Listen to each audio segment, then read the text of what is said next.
Salut, ici Maps! Aujourd'hui, je vous parle du livre La vie est un arc-en-ciel de Cecilia Ahern. J'espère que je dis bien son nom, mais sinon, je sais pas comment le dire. Alors, je sais pas pourquoi, ce titre-là, je l'ai trouvé accrocheur tout de suite.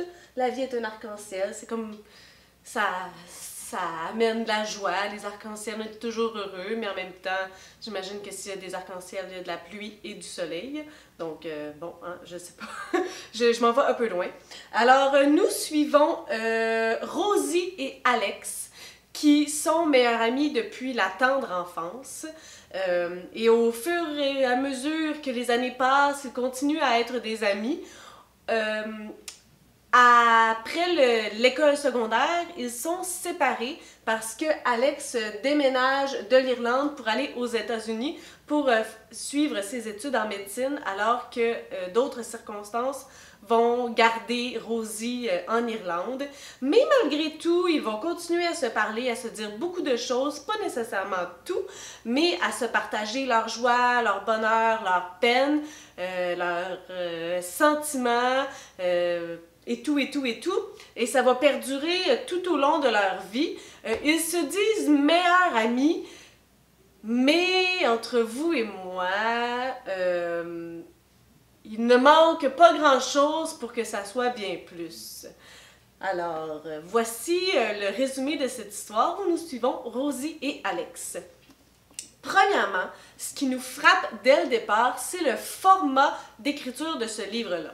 Parce que ça ne paraît peut-être pas comme ça, non, ça paraît pas du tout, mais c'est souvent par des échanges entre les personnages. On n'a pas une histoire descriptive normale. Ce sont des échanges courriels, des échanges papier, des échanges... des lettres, et nous lisons ces lettres. Une lettre que Alex a envoyée à Rosie, une lettre que Rosie a envoyée à Alex, qu'elle a envoyée à sa mère, Alex qui a envoyé un message à ses parents. Donc, on comprend l'histoire par message, par communication papier qu'ils se sont envoyés. Ça semble un peu étrange, puis c'est vraiment difficile à expliquer, mais au départ, je me suis demandé est-ce que ça va être comme ça tout le long? Mais finalement, oui. Et ça ne m'a pas dérangé. C'est juste une façon différente d'être sous la loupe. C'est sûr qu'il n'y a pas de gros descriptif, à moins que le personnage même ait écrit et décrit une scène particulière à un autre personnage. Par exemple, Rosie qui écrit à sa mère comment s'est passée sa soirée, et puis elle donne plein de détails, mais on va avoir une description plus détaillée, mais sinon c'est par de brefs échanges courriels ou textes ou papier ou lettres. Alors c'est vraiment intéressant comme format. Au moment où je me suis demandé, mon Dieu, est-ce que ça va être comme ça tout le long? Eh bien, je me suis laissée emporter par la vague, et puis je me suis réveillée environ aux 3/4 du livre. J'ai fait comme, oh mon Dieu, ça a passé tellement rapidement. Ça fait en sorte que l'action va vite. Parce que oui, ça va vite. Dans ce livre-là, on suit environ, c'est 40, 50 ans. On commence lorsque Alex et Rosie sont tout jeunes, environ 5 ans, et ça termine au bord qu'ils ont 50 ans ou 60. Alors, c'est vraiment un gros laps de temps. Il se passe beaucoup de choses, il se passe toute leur vie dans ce livre-là. Donc, c'est enchaînement sur enchaînement. Telle affaire s'est passée, puis on continue, puis telle personne s'est passée telle personne, des mariages, des séparations, des bébés. Bah ouais, ah ouais, ah ouais, ça passe sur une go. Alors ça, c'est intéressant parce que le rythme est rapide et on s'ennuie pas. C'est pas 100 pages de description, là. C'est juste de l'action ou quasiment juste de l'action. Ça, c'est vraiment intéressant. Le sujet des meilleurs amis entre sexes, entre garçons et filles, éternel sujet. J'ai moi-même mon opinion sur ce sujet. Sur ce sujet que je vous partage à l'instant. Pour moi, Rosie et Alex ne sont pas des meilleurs amis. Pour moi, Rosie et Alex sont des personnes qui ont toujours eu un béguin l'un pour l'autre et que cet amour s'est amplifié, mais n'est jamais parti. Pour moi, pour être être des meilleurs amis garçon-fille, ou fille-fille si vous avez un intérêt pour les filles et que vous êtes une fille, ou garçon-garçon si vous êtes un garçon et que vous avez un intérêt pour les garçons, c'est la base de la relation doit tenir sur le fait qu'il n'y a aucun sentiment amoureux, ni d'une part, ni de l'autre. Parce que dès qu'il y a un sentiment amoureux, c'est bien difficile d'être objectif sur les copains et les copines de votre meilleur ami.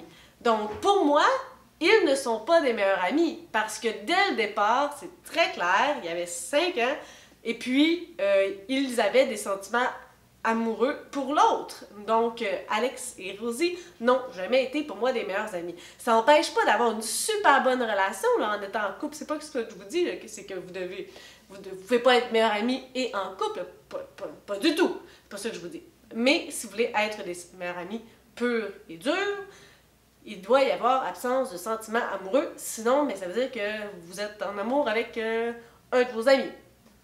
Et peut-être que votre ami aussi, mais sinon, eh bien, c'est mon opinion. Vous pouvez me donner la vôtre, vos histoires, mais moi, ben mon meilleur ami, si je veux qu'il reste mon meilleur ami, et c'est mon meilleur ami depuis vraiment longtemps, eh bien, les sentiments amoureux, il n'y en a pas. Et s'il y en a déjà eu d'un côté ou de l'autre, eh bien, ils ont disparu parce que ce n'est pas viable d'être des meilleurs amis et de se confier tout si il y a ces sentiments amoureux. Vraiment mignon. C'est certain qu'au début, on commence avec Rosie et Alex qui ont 5 ans. Et j'ai apprécié l'effort de faire des erreurs de frappe. Mais à 5 ans, non, c'est 5 ans? Ouais, 7 ans, les élèves ils font beaucoup plus d'erreurs que ça. Mais j'ai trouvé le clin d'œil vraiment mignon. Sinon, écoutez, les personnages étaient intéressants, ça se lisait vraiment rapidement, c'était comme un petit vent de fraîcheur. Même si Rosie a vu beaucoup de choses, on voit quand même la résilience à travers de ce livre-là. Elle s'en remet et puis elle voit les choses positivement et les choses vont se placer quand même. C'est pas toujours facile, c'est pas toujours au premier coup. Ça dénote quand même d'une certaine réalité. Il y a des personnes qui ont des vies plus faciles, un peu comme le personnage d'Alex. Il y a des personnes, ben, en tout cas professionnellement, sa vie est plus facile. Et il y a des personnes que leur vie est un peu plus difficile, qui doivent toujours se battre un peu contre courant. Et je trouve que ce livre-là est très réaliste pour ça.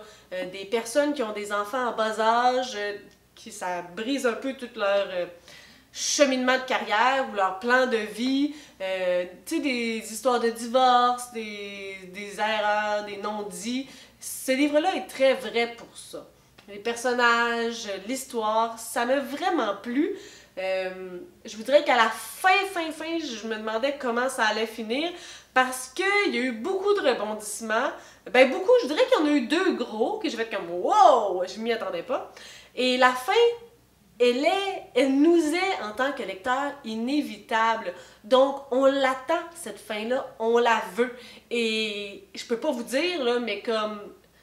c'est ça qu'on veut. Alors, tigidi, tigidai, fais en sorte qu'on ait notre fin qu'on veut. La fin voulue, la fin de rêve. J'ai entendu dire sur Goodreads, Laurie m'a dit qu'il y avait une adaptation cinématographique de ce livre-là qui se nomme Love, Rosie. Alors, ça m'intéresse énormément.